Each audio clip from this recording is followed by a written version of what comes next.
স্বাগতম জনাইছো আপোনাক আমাৰ এন সাপোৰ্টৰ আজিৰ এইটো ভিডিঅ আৰু আজিৰ এই ভিডিঅত মই আপোনাক প্ৰথমে দেখুৱাম আপুনি আপোনাৰ পৰিয়ালৰ PMAY আইডি প্ৰধানমন্ত্ৰী আৱাস যোজনা গ্ৰামীণৰ যেটো আইডি আছে সেই আইডি নাম্বাৰটো অনলাইনৰ পৰা কেনেকৈ উলিয়াব পাৰিব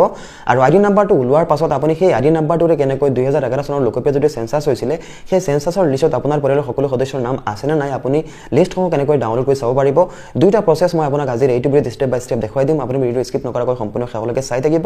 কাৰণ মই আপোনাক PMAY আইডি উলোৱাৰ দুটা মাধ্যম দেখুৱাম আপুনি দুইটা চাব লাগিব নহলে কিন্তু আকৌ আপুনি PMAY আইডি উলাব নোৱাৰিব মোক কমেন্ট কৰি ক'ব যে আপুনি উলাব পৰা নাই সেইবাবে আপুনি ভিডিঅটো স্কিপ নকৰাকৈ সম্পূৰ্ণ শেষলৈকে চাই থাকিব ভাল পালে লাইক কৰিব যদি সাবস্ক্ৰাইব কৰা নাই চেনেলটো সাবস্ক্ৰাইব কৰিব আৰু যদি আপুনি ফেসবুকত চাই আছে আমাৰ পেজটো লাইক আৰু ফলো কৰিব নাপাহৰিব এনেকুৱা ধৰণৰ নতুন ভিডিঅ নটিফিকেশন পাই থাকিবলৈ তেন্তে বলক আমি ভিডিঅটোলৈ আগবাঢ়ো তো फ्रेंड्स আপুনি প্ৰথমে আপোনাৰ মোবাইলৰ বা কম্পিউটাৰৰ যিকোনো এটা ব্ৰাউজাৰ ওপেন কৰিব মই এতিয়া ক্ৰোম ব্ৰাউজাৰ ওপেন কৰি মই আপোনাক কম্পিউটাৰ স্ক্ৰিনত দেখাই আছো আপুনি স্পষ্টভাৱে দেখিবলৈ পায় আপুনি সেম প্ৰসেছত আপোনাৰ মোবাইলৰ ক্ৰোম ব্ৰাউজাৰ ওপেন কৰি আপুনি ডেস্কটপ সাইট কৰি ল'ব আৰু আপুনি সাৰ্চ বাৰত টাইপ কৰিব rhreporting.nic.in আৰু এইটো ওয়েবসাইটৰ ডাইৰেক্ট লিংক মই ভিডিঅ ডেসক্ৰিপচনত দি দিছো আপুনি আগত ভিডিঅটো চাই লওক আৰু ইয়াৰ পাছত আপুনি ভিডিঅ ডেসক্ৰিপচনত দিয়া লিংকত ক্লিক কৰি আপুনি এই সাইটটো ভিজিট কৰিব rhreporting.nic.in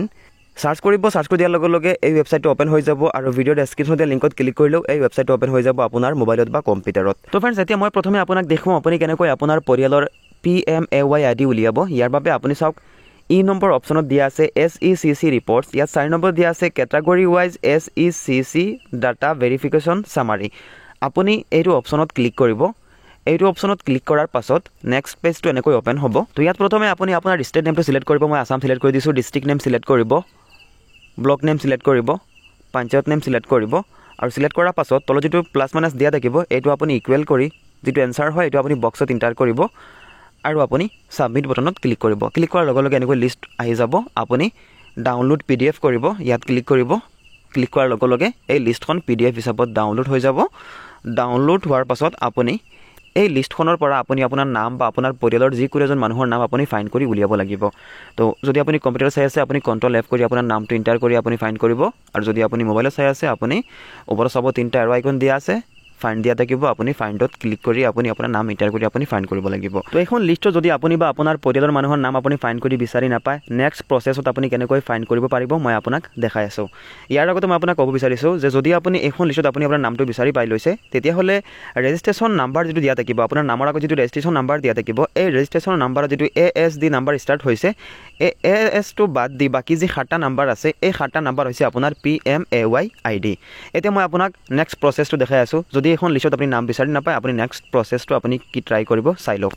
তো फ्रेंड्स আপুনি আকৌ ভিডিঅ ডেসক্ৰিপচনৰ লিংকত ক্লিক কৰিব নতুবা আপুনি rhreporting.nic.in সাইটটো ভিজিট কৰিব ভিজিট কৰাৰ পাছত এই পেজটো এনেকৈ ওপেন হৈ যাব ইয়াত চাওক দিয়া আছে সোশিয়াল অডিট ৰিপৰ্ট H সিৰিয়েলত আৰু বেনিফিচিয়াৰী ডিটেইলছ ফৰ ভেৰিফিকেশন আপুনি এইটো লিংকত ক্লিক কৰিব এইটো লিংকত ক্লিক কৰাৰ পাছত নেক্সট পেজটো এনেকৈ ওপেন হৈ যাব ইয়াত আপুনি প্ৰথমে ষ্টেট নেম আসাম সিলেক্ট কৰি দিব আসাম সিলেক্ট কৰাৰ পাছত আপুনি ডিস্ট্ৰিক্ট নেম সিলেক্ট কৰিব আপোনাৰ ডিস্ট্ৰিক্ট নেম সিলেক্ট কৰাৰ পাছত আপুনি ব্লক নেম সিলেক্ট কৰিব ব্লক নেম সিলেক্ট কৰাৰ পাছত আপুনি পঞ্চায়ত নেম সিলেক্ট কৰিব পঞ্চায়ত নেম সিলেক্ট কৰাৰ পাছত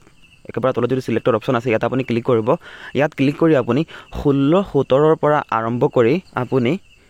23 24 লৈকে আপুনি সিলেক্ট কৰি এটা এটাকে আপুনি চেক কৰিব লাগিব আৰু তলত আপুনি প্ৰধানমন্ত্ৰী আৱাস যোজনা গ্ৰামীণ সিলেক্ট কৰিব আৰু তলত যেটো প্লাস মাইনাস দিয়া থাকিব এটো আপুনি ইকুৱেল কৰি এনসাৰ এন্টাৰ কৰি সাবমিট কৰিব সাবমিট কৰাৰ পাছত লিষ্ট আহি যাব আপুনি ডাউনলোড PDF কৰিব PDF কৰাৰ পাছত PDF লিষ্টখন ডাউনলোড হৈ আপোনাৰ মোবাইলত বা কম্পিউটাৰত ওপেন হৈ যাব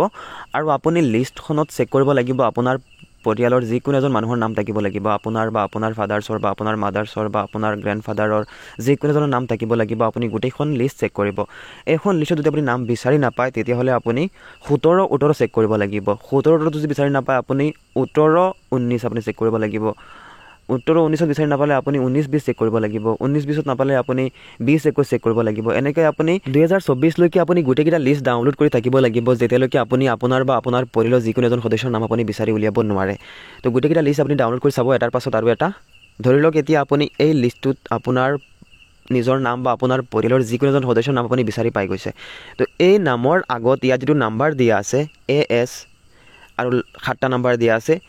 AS টো বাদ দি বাকি যে 7টা নাম্বাৰ এই 7টা নাম্বাৰ হৈছে আপোনাৰ PMAY আইডি তো फ्रेंड्स আপুনি নিশ্চয় বুজিও পাৰিছে যে PMAY আইডি কেনেকৈ ফাইন্ড কৰিব লাগে মই প্ৰথম যেটো প্ৰসেছ দেখাইছো হেতু প্ৰসেছ যদি আপুনি বিচাৰি নাপায় এইটো প্ৰসেছ আপুনি ট্ৰাই কৰিব নিশ্চয় আপুনি পাব আৰু ইয়াত যিটো 7টা নাম্বাৰ আছে এই 7টা নাম্বাৰটো আপুনি নোট কৰি ৰাখিব বা আপুনি কপি কৰি ৰাখি দিব আৰু এই নাম্বাৰটোৰে এতিয়া আপুনি কেনেকৈ আপোনাৰ পৰিয়ালৰ সকলো সদস্যৰ নামসহ 2011 চনৰ সেন্সাছৰ আপুনি তালিকা ডাউনলোড কৰিব মই আপোনাক দেখুৱাই আছোঁ তো ইয়াৰ পৰা আপুনি এই নাম্বাৰটো আপুনি নোট কৰি ল'ব বা আপুনি কপি কৰি ল'ব আৰু আপুনি আকৌ ভিডিঅ' ডেছক্ৰিপশ্যন দিয়া লিংকত ক্লিক কৰিব নতুবা আপুনি rsreporting.nic.in সাইটটো আকৌ ভিজিট কৰিব ভিজিট কৰাৰ পাছত ইয়াত ওপৰত সব কেইবাটা অপশ্যন দিয়া আছে ইয়াত সব দিয়া আছে ষ্টেক হোল্ডাৰ্ছ ইয়াত সব দিয়া আছে 2 নম্বৰত SECC ফেমিলি মেম্বাৰ ডিটেইলছ আপুনি এইটো অপশ্যনত ক্লিক কৰিব SECC ফেমিলি মেম্বাৰ ডিটেইলছত ইয়াত ক্লিক কৰাৰ পাছত যদি কিবা 404 এৰৰ আহে আপুনি আকৌ ষ্টক হোল্ডাৰ্ছত ক্লিক কৰিব ষ্টক হোল্ডাৰ্ছত ক্লিক কৰাৰ পাছত আপুনি SECC ফেমিলি মেম্বাৰ ডিটেইলছত ক্লিক কৰিব ক্লিক কৰাৰ পাছত এই পেজটো এনেকৈ ওপেন হৈ যাব ইয়াত আপুনি ষ্টেট নেম আসাম সিলেক্ট কৰি দিব ষ্টেট নেম আসাম সিলেক্ট কৰাৰ পাছত ইয়াত যিটো PMAY ID আছে আপুনি অলপ আগত যিটো আপোনাৰ ID ফাইণ্ড কৰি উলাইছিলে সেই ID নাম্বাৰটো ইয়াত আপুনি এণ্টাৰ কৰিব আৰু ইয়াত যিটো কাপচা কোড দি আছে আপুনি কাপচা কোডটো সেম টু সেম এণ্টাৰ কৰি আপুনি গেট ফেমিলি মেম্বাৰ ডিটেইলছত ক্লিক কৰিব ক্লিক কৰাৰ লগে লগে আপোনাৰ 2011 চনৰ সেন্সাছৰ তালিকা আপোনাৰ পৰিয়ালৰ সকলো সদস্যৰ নামসহ এনেকৈ ওপেন হৈ যাব তো এই লিষ্টখন আপুনি ডাইৰেক্ট ডাউনলোড কৰিব নোৱাৰিব ডাউনলোড কৰাৰ বাবে আপুনি কন্ট্ৰল P আপুনি প্ৰেছ কৰিব লাগিব আৰু PDF হিচাপে আপুনি ডাউনলোড কৰিব লাগিব আৰু যদি আপুনি মোবাইলত কৰি আছে আপুনি ক্ৰোম ব্ৰাউজাৰ আপুনি তিনটা আইকনত ক্লিক কৰি আপুনি শেয়াৰ কৰিব আৰু আপুনি প্ৰিন্টাৰ সিলেক্ট কৰি আপুনি PDF সিলেক্ট কৰি দিব আৰু আপুনি এই লিষ্টখন এনেকৈ ডাউনলোড কৰিব পাৰিব এখন হৈছে আপোনাৰ 2011 চনৰ সেন্সাছৰ আপোনাৰ পৰিয়ালৰ সকলো সদস্যৰ নামসহ ডাউনলোড হোৱা লিষ্ট